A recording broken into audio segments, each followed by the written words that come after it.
Okay, so guys, mayroon tayong i-unboxing ngayon, isang automatic washing machine. Ayan. Sa Facebook meron tayong pinost o meron tayong in-upload sa Reels na kung saan nasa Abenson at nag-video tayo doon. Isang chance yun na nakapag-video tayo dahil kung bumili kami ng isang automatic washing machine. So ngayon i-unboxing natin at isilipin natin kung ano yung mga kasama niya at kung ano yung mga nilalaman sa loob. Yan. At na-engage nyo kami dito kasi mayroon siyang freebies na Asahi Tower Fan. Yan. Ang model niya ay TF004.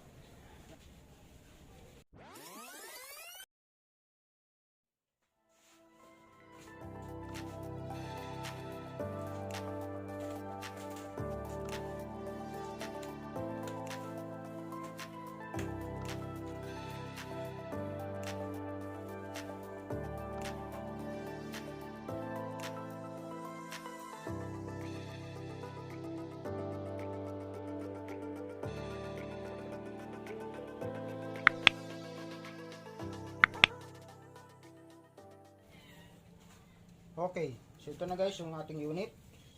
So TCL model niya ay TWA100-P70. So 10 kg na siya ang kanyang maximum na karga. Ayan. Okay, so buksan natin. Whoop. Ayan, so unang-una natin nakita ay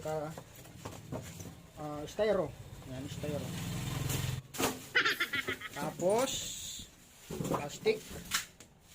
So rat trap o yung rat cover na sinasabi. Ayan. Tapos siyempre yung service manual kung saan ay hindi naman natin binabasa. Okay, relate ba kayo doon? Pagka na mayroon tayong brand new na unit, so hindi natin binabasa yung manual. Tapos yan, hose.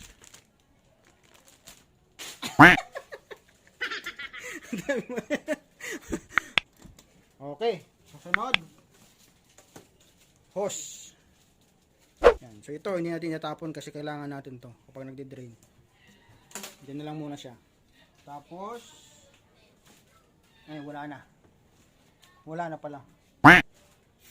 Okay, so yun lang yung laman niya. At yan na yung pinaka-unit, oh. Yan.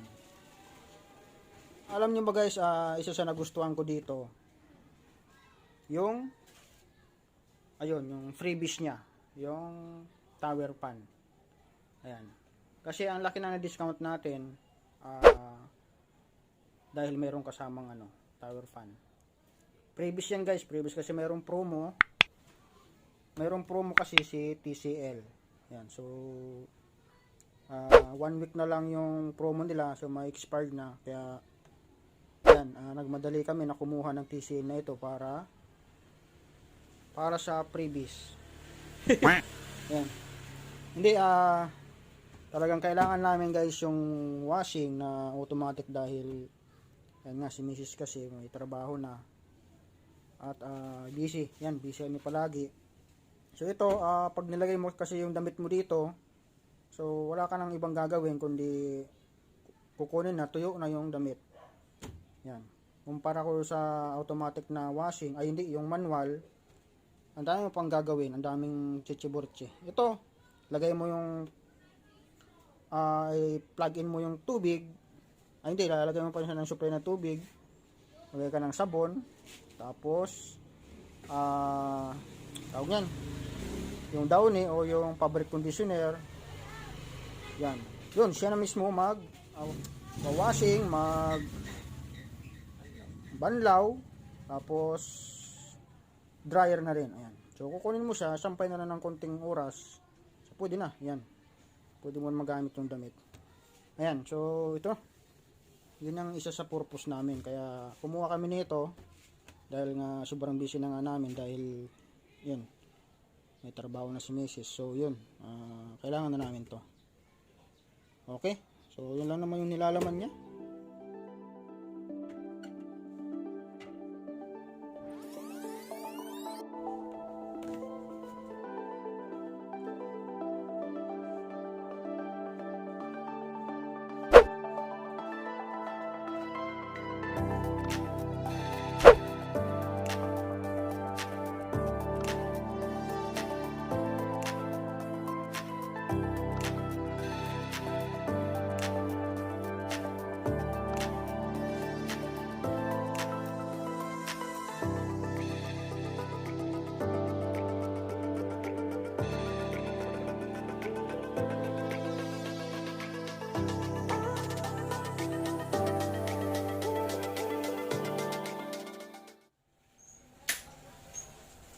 Okay, yan.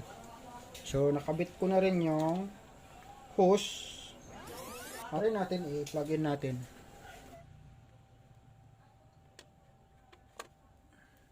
Okay. So, power on. Yan. Okay, so, pag power on mo, lalabas ka agad yung wash, range, saka spin. Ayan. So, pwede mo siyang i-start na agad. So, mamimili ka pa dito pala kung ano yung klaseng mga damit ang nilagay mo. Ayan.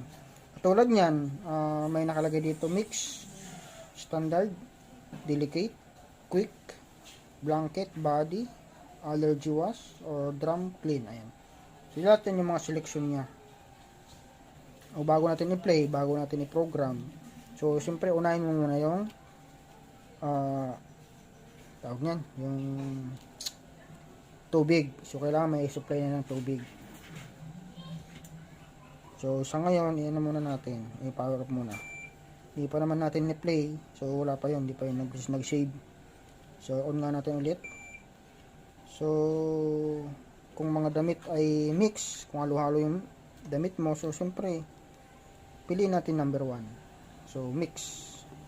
Yan, 01. So, mix yun. Mix. Tapos, katulad yan, sabi ko kanina, kung gusto mong i-washing, tapos anlawan at patuyuin, so yan, okay na yan. Ready na yan para i-play. Ayan yung drum clean. Tignan natin kung number 8. Yan. Drum clean. Drum clean, ibig sabihin, yung drum niya, lilinisin. Pero wala siyang damit na ilalagay. Kumbaga, cleaning operation niya or yung general cleaning sa unit. Ayan. 08. Baliktad. Yan, 08. Kumbaga, maintenance siya. Maintenance sa sarili. So, drum clean. So, ganun din. May supply siyempre sa tubig. Yung, tapos, napansin nyo, nakailaw yung soak, wash, rinse, saka spin. So, normal yan. Siyempre, pag pumasok na tubig at nag-washing siya o naglinis, so, siyempre, spin niya. Tapos, i-drain. Yan. So, yan. I-start mo lang namin siya. So, ito ginagamit, sabi ni agent o yung nag-assist sa akin doon, ginagamit daw tong drum clean na to once a month. Once a month lang naman. Yan. Okay, yun lang naman yung basic at karaniwang na ginagamit dito or pag-operate nito. Yan.